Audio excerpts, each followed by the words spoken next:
Bom dia, meus irmãos em Cristo. Uma manhã abençoada em nome de Jesus. Nós vamos meditar nessa manhã sobre um tema que às vezes passa até despercebido por todos nós, porque já não faz parte da nossa realidade diária.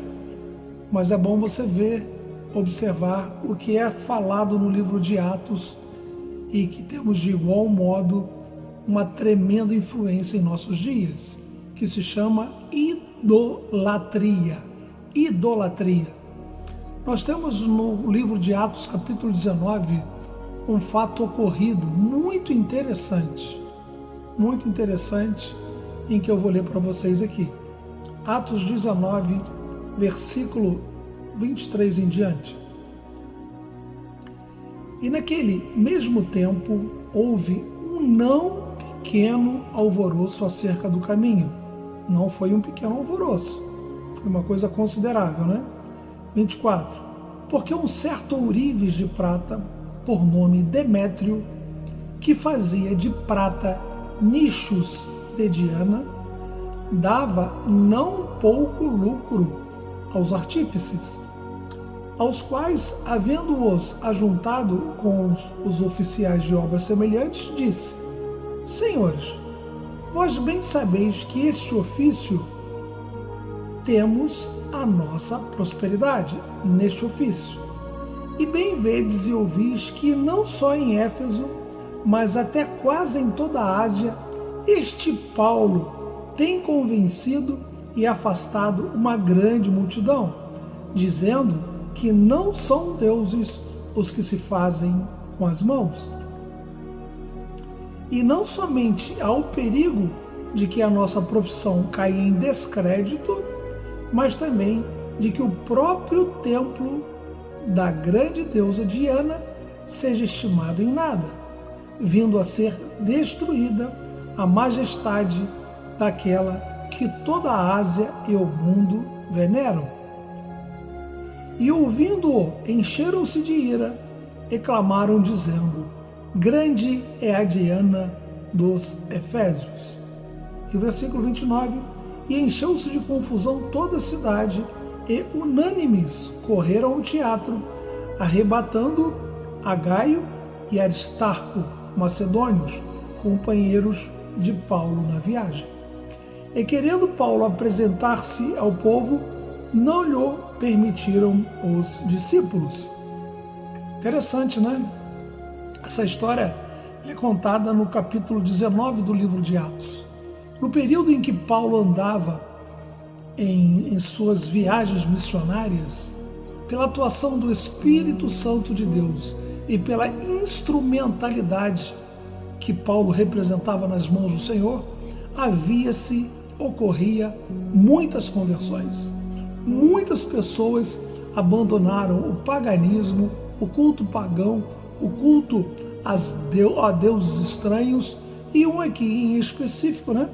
A Bíblia cita, é o culto à deusa Diana, né? Que em outras palavras também é considerada, é chamada a deusa Artemis, em outras traduções bíblicas. Só que as pessoas viviam na dependência de produzir estátuas da deusa Diana ou a deusa Artemis. Só que as pessoas estavam se convertendo e a venda de imagens naturalmente estava caindo.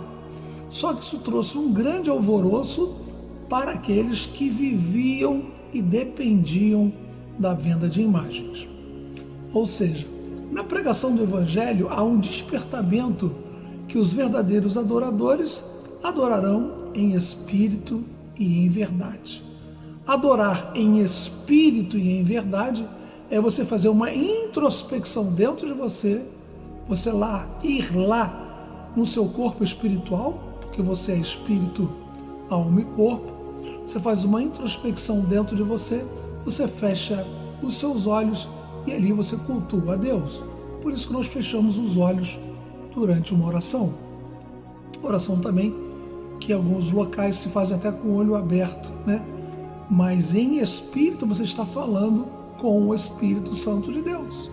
O Espírito Santo de Deus fala conosco através do nosso espírito. Não é nada externo, não é fora, não é no vento, não é no ar, não é na pedra, não é no templo, não é na imagem. É lá no nosso espírito, o Espírito Santo de Deus fala conosco. E no desenrolar dessa história, teve grande desdobramento, porque os discípulos que andavam com Paulo foram expulsos do teatro.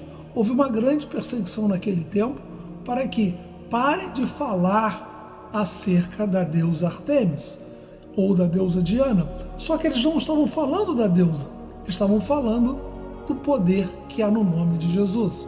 E como o nome de Jesus liberta, e como o nome de Jesus representa verdade, eles tinham medo de que se propagasse mais ainda aquela falácia que algo poderia acontecer ao cultuar uma deusa feita de prata, de ouro, de madeira, de barro, seja lá o que for.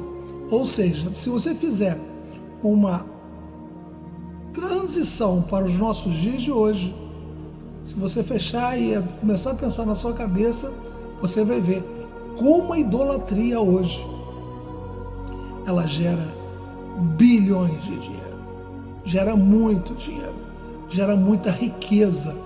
Por isso que várias instituições, que eu não vou citar aqui agora, elas fomentam a idolatria. A idolatria é uma ferramenta de sobrevivência, de poder e de poder dominação, e ter dominação sobre as pessoas. A idolatria, ela é muito mais nociva do que você possa imaginar. Portanto, esse exemplo de Atos 19, ele continua acontecendo nos dias de hoje. Mas, como diz o Novo Testamento, e conhecereis a verdade, e a verdade vos libertará. Graças a Deus por isso, amém? Feche seus olhos, vamos orar ao Senhor. Deus amado, Pai querido, em nome de Jesus, toma esse dia nas tuas mãos, essa manhã, essa tarde, tudo que irá ocorrer nesse dia que nós consagramos a Ti. Oramos em espírito, como Jesus nos ensinou, em espírito e em verdade. Nos abençoe, livra-nos de todo mal, repreendemos toda seta, todo arco preparado contra nós. Toma nossa casa, nossa família, nossa parentela, nosso trabalho e os nossos negócios nas suas mãos.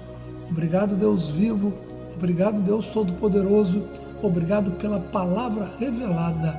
Te agradecemos no nome precioso de Jesus. Amém? Amém, amados? Finalizando, todo tipo de idolatria, de qualquer tipo de imagem, é um culto pagão.